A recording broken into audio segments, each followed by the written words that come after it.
यहाँ पर है सदिशों के योग का समांतर चतुर्भुज का नियम, और अभी हम पढ़े थे सदिशों के योग का त्रिभुज नियम। दोनों एक ही चीज़ है, बस जोड़ने के तरीके पर अंतर है। उसका परिमाण भी वही होता है, दिशा भी वही होता है, जोड़ने का तरीका भर अलग है। ठीक है, तो ये क्या होता है समझना। अभी मैं इसका डायग्राम बनाता हूँ। मान लीजिए आपके पास कोई सदिश ऐसा है, ठीक है, इसका नाम रख देते हैं ए, और दूसरा सदिश ऐसा है जो किसी दिशा में ऐसे जा रहा है, ये है। ठीक, ये हुआ ए वेक्टर और ये हुआ क्या, बी वेक्टर। अब इन वेक्टर को हमको क्या करना है, जोड़ना है। ठीक है, यदि ये सीधी दिशा में होते तो सरल था, इसके सिर के पुच्छ के साथ हम क्या करते हैं, जोड़ देते हैं। लेकिन जब दिशा अलग होती है तो इसके दो तरीके हैं, या तो आप इसके सिर के इसके पुच्छ के साथ जोड़ो, या इसके पुच्छ को पुच्छ से जोड़ देते हैं। थोड़ा देखना यहाँ पर, यदि मैं इसको पुच्छ से इसको जोड़ता हूँ तो क्या होता है, ध्यान से समझना। ये मैं लिया ए वेक्टर, जितना बड़ा है उतना ही बड़ा ले लेता हूँ। जितना तिरछा बी वेक्टर है ये मैं ले लेता हूँ, इसका क्या हो गया, बी वेक्टर। अब मैं क्या किया हूँ, यहाँ आप देख रहे होंगे ये ए वेक्टर है और ये क्या है, बी वेक्टर है। इस बार ए वेक्टर का पुच्छ और बी वेक्टर का पुच्छ क्या हो गया, एक जुड़ गया। यदि आप पुच्छ पुच्छ जोड़ेंगे तो समांतर चतुर्भुज का नियम लगेगा, और यदि सिर के साथ पुच्छ जोड़ेंगे तो क्या लगेगा, त्रिभुज का नियम। अब इसको इतना बढ़ा दो कि ये कैसा दिखने लगे, समांतर चतुर्भुज जैसे दिखने लगे। देख लो यहाँ पर मैं इतना बढ़ा देता हूँ, जैसे ये है और ये है, ये क्या बन गया, समांतर चतुर्भुज। अब इसका आपको क्या खींच देना है, विकर्ण। ये जो विकर्ण है ये इसी का क्या कहला जाएगा, परिणामी। ये क्या कहला गया, परिणामी। ये है आर वेक्टर बराबर ए वेक्टर और प्लस क्या हो गया, बी वेक्टर। समझ में आ गया। अच्छा, मुझे अब थोड़ा सा ये कन्फर्म करना है कि जब आप त्रिभुज का नियम लगाओगे तो दो सदिशों को कैसा जोड़ोगे। सिर को किससे जोड़ोगे, एक सदिश के सिर को दूसरे सदिश के पुच्छ के साथ, है ना। पुच्छ समझ रहे हो, पीछे का भाग।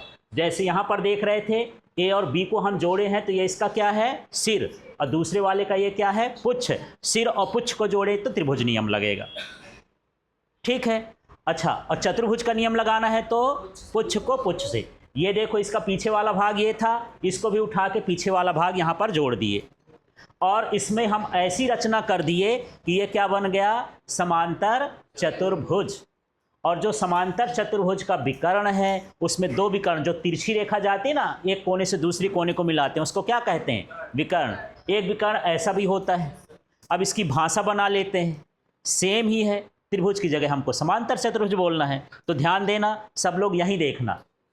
देखिए, दो सदिशों के परिमाण व दिशा को, पिछली लाइन वही है ना, दिशा को, अब ये क्या है, समांतर चतुर्भुज की दो संलग्न भुजाओं से, संलग्न जो माने आपस में जुड़ी हों, दो संलग्न भुजाओं से व्यक्त किया जाए तो।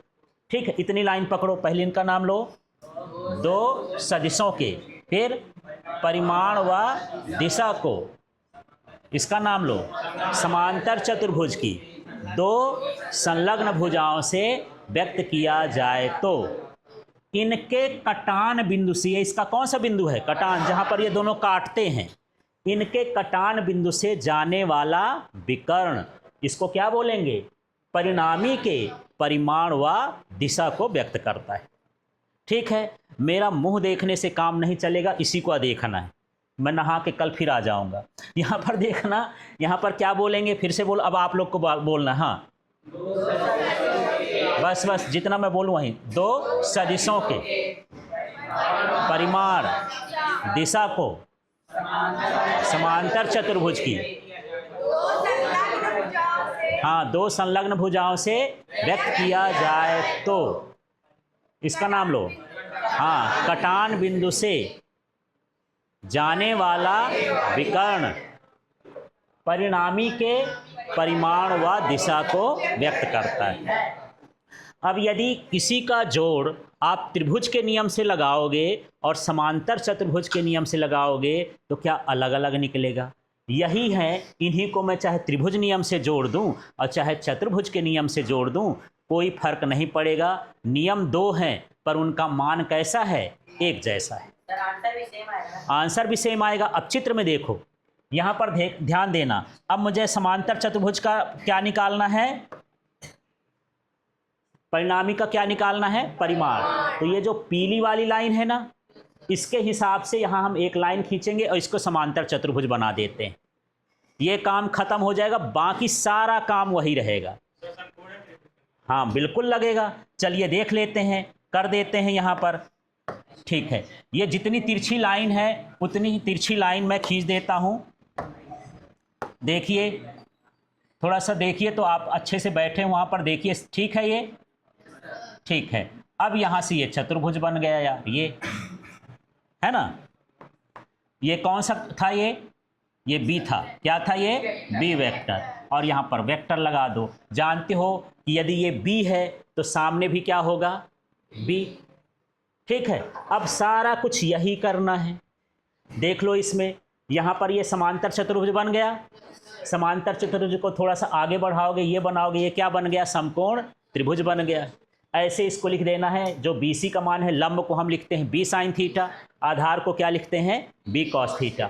यही लिखेंगे। यहाँ ओ ए बराबर क्या है, ए वेक्टर। ए बी बराबर देख लो, ए बी बराबर क्या है, बी वेक्टर। इस पॉइंट को भी नाम देना हो, सी है, यहाँ पर क्या लिख दो, डी लिख दो। कोई जो बचा है लिख दो इनके अलावा। ठीक है, उसका तो कोई रोल ही नहीं है। ठीक, तो ए बी बराबर क्या हो गया, बी वेक्टर। ओ बी बराबर देखो, ओ बी बराबर क्या है, आर वेक्टर। यही त्रिभुज चतुर्भुज बना है, सेम है, बस इस लाइन का एक्स्ट्रा है ये। ठीक है, और ये सारा कुछ हम ये लिख दिए। क्लियर हो गया इतना। यही काम किस में कर रहे थे, त्रिभुज वाले। ठीक, अब यहाँ पर एक बार और समझ लेते हैं इसको, तो कुछ लोग को दिक्कत हुई होगी। अब यहाँ पर हमको फिर से मिलेगा क्या, समकोण त्रिभुज ओबीसी में पीजीटी से। अब ढूंढ लो समकोण त्रिभुज। अब ऊपर भी बन रहा, नीचे भी बन रहा, लेकिन नीचे वाला देखो, ओ बी सी। समकोण त्रिभुज सेम है, कोई फर्क पड़ रहा है, इसमें चतुर्भुज भी दिख रहा है। चतुर्भुज का नियम लगेगा तो चतुर्भुज तो रहेगा ही। ठीक है, अब यहाँ पर हम आगे देखते हैं। यहाँ पर देखते हो, कर्ण का वर्ग बराबर लंब का वर्ग धन क्या होता है, आधार का वर्ग। तो हम कर्ण की जगह क्या लिखेंगे, ओ बी। आप चित्र में देखते जाओ, इसी से देखना। देख लो, कर्ण क्या है, ओ बी। आधार क्या है, ओ सी। लंब क्या है, बी सी। तो यही तो लिखा हूं भाई, देख लो, ओ बी स्क्वायर बराबर B C square plus O C square. कोई फर्क पड़ रहा है। अब इसमें ओ बी की जगह O B square, B C की जगह बी सी स्क्वायर। कुछ लोग को यहाँ पर दिक्कत हो रही थी, इसलिए दोबारा समझो। यहाँ पर ओ सी लिखा है ना। यहाँ पर देख लेते हैं, जो ओ सी है वो दो टुकड़ों से बना है। देख लो, यहाँ तक ओ सी है, मैं इसको बना ही देता हूँ, आपको दिक्कत होती है। ये वाला हिस्सा अलग है और ये वाला हिस्सा अलग है। ये वाला नाम ओ ए है, ये वाला ए सी है। दोनों को जोड़ दोगे तो क्या कहलाएगा, ओ सी। तो मैं पूछूं ओ सी बराबर क्या है, ओ ए प्लस ए सी। तो यही चीज मैं यहाँ पर लिख रहा हूँ, ओ ए प्लस ए सी। डाउट क्लियर हो गया। यहाँ कोष्टक खोलने में कुछ लोग यहाँ पर पहले मान रख देते हैं, जब कोष्टक खुल जाए तब मान रखना है। ठीक है, तो ये जो है इस सूत्र से खुला, A square plus B square plus 2ab, ये ए प्लस बी का होल स्क्वायर होता है। मेरे पास भी है ओ ए प्लस ए सी का होल स्क्वायर। तो इस सूत्र के हिसाब से करेंगे तो ये हो जाएगा ए स्क्वायर माने ओ ए स्क्वायर, बी स्क्वायर माने ए सी स्क्वायर, 2ab माने 2, ए का मान ओ ए और बी का मान हो गया ए सी। इस तरह से खोल लिए। ठीक है, अब जब ये सरल हो जाए तब हम क्या रखेंगे, मान। अब मान कहाँ मिलेगा आपको, आप ये चित्र को तो सजा ही लिए हैं, ये सजे हुए चित्र में मान आपको ढूंढना है। जो जो मान हो तो मैं एक बार में ही बता देता हूँ। जहाँ ओ ए होगा वहाँ क्या लिखोगे, ए। जहाँ यहाँ बी का दो जगह है ना, बी, तो ये वाला बी देख लेना। जहाँ ए बी होगा वहाँ क्या लिखोगे, बी। जहाँ ए सी होगा वहाँ क्या लिखोगे, बी कॉस थीटा। जहाँ बी सी होगा वहाँ क्या होगा, बी साइन थीटा। चलिए ढूंढ लेते हैं। तो देखिए, मान रखते हैं। ओ बी का मान कितना था, आर, इसमें स्क्वायर लगा है तो आर स्क्वायर। बी सी का मान कितना था, बी साइन। भूल गया हो तो थोड़ा यहाँ भी निहार लेना भाई, ये बी साइन थीटा। ठीक है, और यहाँ पर क्या हो जाएगा फिर, ओ ए का मान क्या था, ए स्क्वायर। ए सी का मान कितना था, बी कॉस थीटा का होल स्क्वायर। और ये है 2ab cos थीटा। कुछ नहीं करना है, थोड़ा चित्र को देखो, मान अपने आप आ जाएगा। ठीक है, इसके बाद यहाँ पर अब यहाँ पर गणित लगाना है, कोई फिजिक्स का काम नहीं है। यहाँ पर देखिए, जब आप इसका स्क्वायर हटाएंगे तो B square sine square theta हुआ। एक एक क्रम से बढ़ना है, ए स्क्वायर हो गया, ये B square cos square theta हो गया, और ये 2ab कॉस थीटा हो गया, है ना। कोई अंतर आ रहा है? नहीं। अब देखो यहाँ पर कुछ लोग को कन्फ्यूजन है, आपको सिर्फ ये करना है कि ये साइन स्क्वायर कॉस स्क्वायर को इकट्ठा लिख देना है। चाहे कॉस स्क्वायर को इधर ही लिख दो भैया, ए स्क्वायर और उधर जाने दो, पर इनको क्या करो, मिला दो, दूर दूर हैं, साथी है ना वो बेचारे। तो यहाँ पर ए स्क्वायर को तो मैं यहाँ कहाँ लिख दिया, ए स्क्वायर, ये बी स्क्वायर भर इधर कर दिया हूँ, और बी कास स्क्वायर थीटा, इसको नहीं लिखा हूँ। यहाँ पर आपको थोड़ी नज़र नहीं ठहर रही कि ये कहाँ से आ गया। इसको न लिखूँ तो क्या बनेगा, B square sine square theta, और क्या बचेगा, B square cos square theta. बाकी जो लिखा है वैसे लिखे रहने दो। यहाँ भी इसको लिखा है ए स्क्वायर, इधर लिख देंगे। अब यहाँ देखना, ये बी स्क्वायर ये बी स्क्वायर दोनों में है, इसको मैं एक बार लिखा हूँ। अंदर जो बचेगा क्या बचा, sign square theta cos square theta. बाकी इधर इधर का सब ढोना यहाँ है, ऊपर से लाते जाना, ढोते रहना, उसको कुछ नहीं करना है। ठीक है, अगले स्टेप में देखो, ए स्क्वायर तो ठीक है, बी स्क्वायर तो ठीक है, ये पूरा का पूरा यही गायब हो गया। जैसे पानी में शक्कर घोल दो तो पता ही नहीं चलता कहाँ घुल गई, ये भी गायब। ठीक है, इसका मान कितना हो गया, 1। अब ये बचा। यहाँ कुछ लोग यहाँ आके इस स्टेप में रुक गए हो कि अब क्या करना है ना। तो कुछ नहीं, जब आप किसी चीज़ का स्क्वायर हटाते हो तो उसकी घात उधर जाके 1/2 हो जाती है। घात कितनी होती है, 1/2। कई बार आप लोग को पता नहीं रहता, जैसे एक्स स्क्वायर है, यहाँ 4 है, तो इसका मतलब हो गया 4 की घात 1/2, और इसी को हम क्या लिख देते हैं, √4। चाहे रूट लगा दो चाहे घात लिख दो। ठीक, तो यहाँ पर मैं क्या लगा दिया, रूट। ये आ गया इसका परिणामी। तो परिणामी में अंतर आया क्या, तो त्रिभुज के नियम में भी वही परिणामी आता है, और समांतर त्रिभुज के नियम में भी वही अंतर आता है। बस उनके पास पहुंचना है, तो मैं चाहे सीधा चला जाऊं चाहे घूम के चला जाऊं, पहुंचूंगा तो वही, तरीका भर पहुंचने का अलग है, बाकी मान तो वही आएगा।